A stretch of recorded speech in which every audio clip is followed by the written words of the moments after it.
Oh, my name is Ed Ulmer. I've been a track coach for many, many years. How did I get into this mess? Yeah. Okay. Well, I got into this because I myself was a runner and ran at Colonel Doherty and was able to get a track scholarship. And so I felt after I had gone to St. Joe's College at the time, not university, and I wanted to go back and give to other kids what was given to me, the opportunity to run, the opportunity to get scholarships. Then Archbishop Ryan opened up, so I became a teacher coach, and that lasted for 50 years that I coached at Ryan as the head coach.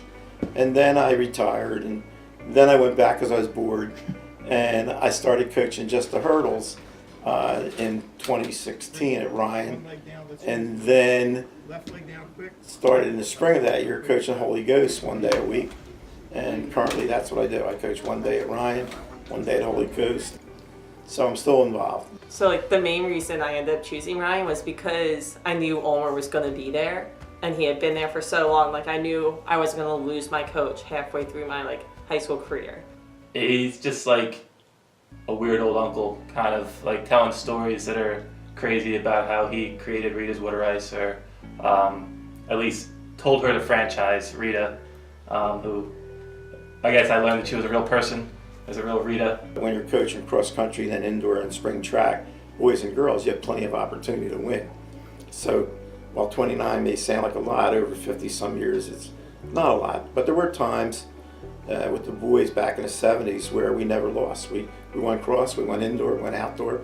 And the following year we went cross, went indoor and outdoor. And people started getting bored with us taking the trophies home, We have, for the boys, 3 state championships during the indoor season.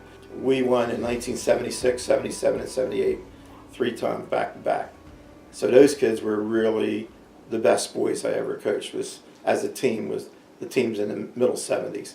We have All-Americans. We had a national record team, 1976 boys, distance medley.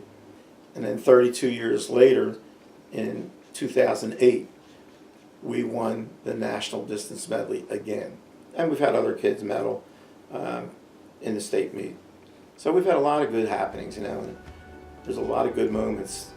I think he showed me a lot about myself. Like going into high school, I was always just considered to be really a miler, but he showed me hurdles, he showed me jumps, really had me go through all the different events, which really then opened up then for me to go into college. And Ulmer was always just very encouraging to be I feel as though you can do it. Never really talked down to me. And it was always just I was very negative, but he was always just no, you can do it. And so definitely brought me up and told me that I can do whatever I want to set my mind to. As far as growing as a person, I'd say that probably didn't really happen more until I started coaching. And it's just the way that he dealt with all the kids and the hundreds of kids that kind of came up through Ulmer. And you see kind of the behind the scenes that you don't necessarily see when you're on the team. Why is a good question, because my wife asks that question all the time. But I do it because I like the interaction with the kids, is what I really like.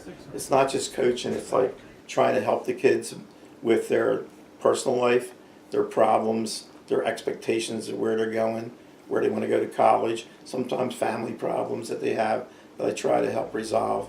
So that's what I get out of coaching. It's not just the numbers or the coaching, it's the interaction with the kids. Most people don't like high school kids, and he loves to coach kids and taking people that really aren't anything and making them into something great.